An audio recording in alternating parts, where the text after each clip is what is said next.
Anfield for the final time in 2022. Jamie Carragher and Gary Neville are here, and we're joined, of course, by Liverpool boss Jurgen Klopp. Good evening. Jurgen, before we start talking about this evening's match, obviously there's going to be a chance to remember Pelé, one of the greats of the game, an iconic figure in the world of football.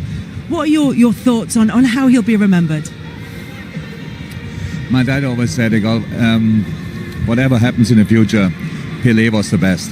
Don't forget that. So that's in my mind. But I saw him only as a kid playing. But I met him once around the World Cup 2006 in person. I have a signed shirt which he gave to me for my birthday, which is pretty special. And so it feels really tough, to be honest. Yeah.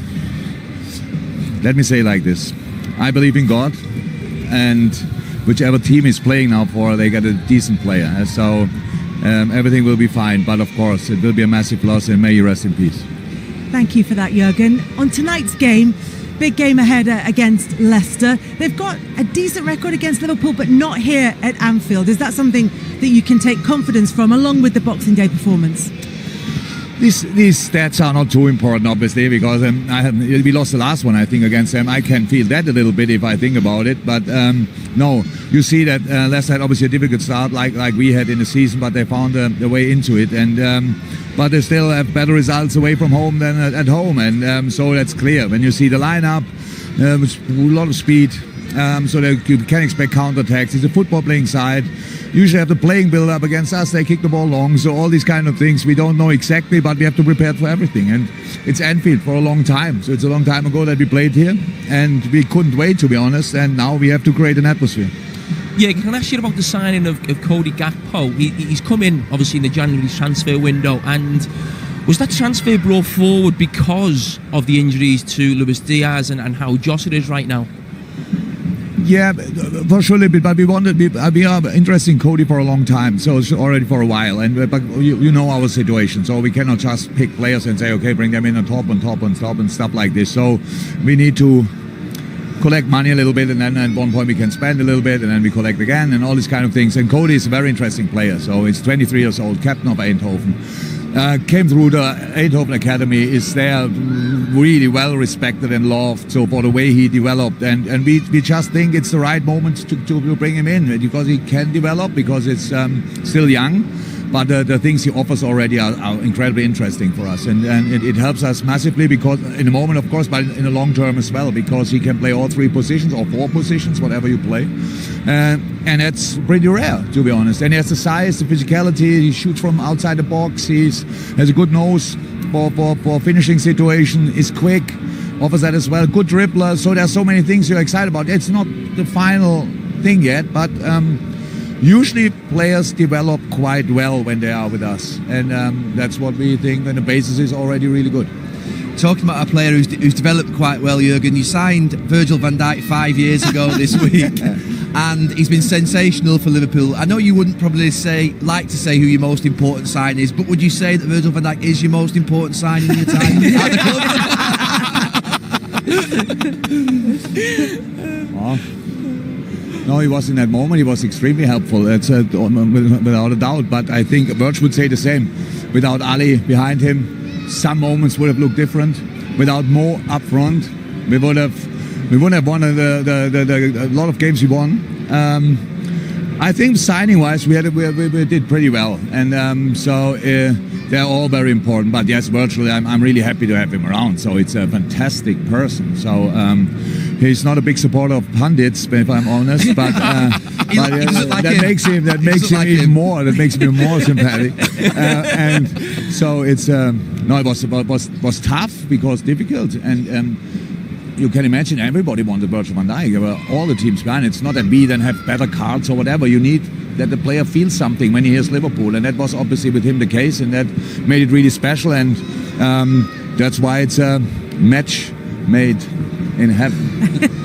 Jurgen, thanks so much for coming out to join us. Appreciate it. Thank you. Thank you very much. Thank you to Jurgen Klopp for coming out to talk to us. Their game this evening, of course, coming up against Leicester. Brandon Rodgers just making his way into us. Just saying hello to Jurgen on the touchline. He'll be over in just a second. But Liverpool, of course, will be wanting to make sure that they capitalise on that Boxing Day result. For Leicester, it's an opportunity for them to be able to bounce back. And as Brandon Rodgers comes over, hi Brendan, thanks for coming out to talk to us. Brendan, we were just saying it's an important game for different reasons for both sides. For your Leicester side, you must have been so pleased with that form going into the World Cup, and then to come back with the defeat by Newcastle. Yeah. What needs to get back up and running again for you? I just think when you come to the biggest teams, you need to have that maximum concentration and that maximum commitment. And no, you're right, Kelly. We were on a great run and playing really well and showing different sides to our game.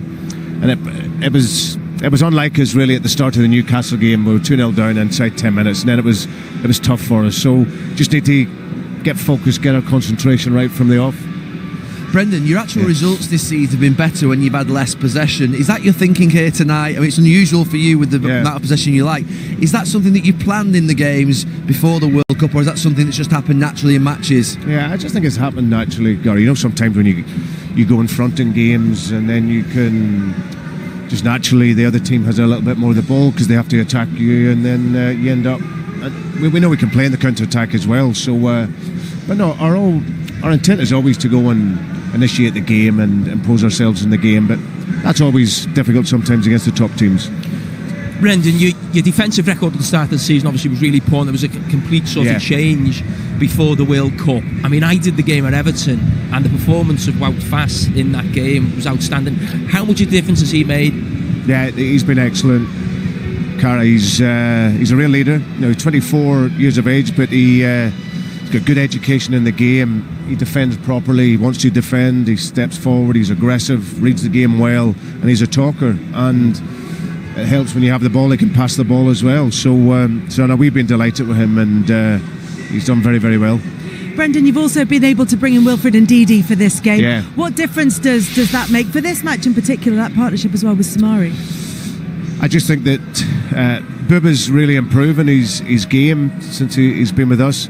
Wilf gives us that extra height in set pieces because they're very good in set pieces, and also that we've gone for a midfield three that has got legs and can get about the pitch, which with the greatest intention, a lot of the time you have to defend for longer periods here, and Wilf's obviously a very good defensive player.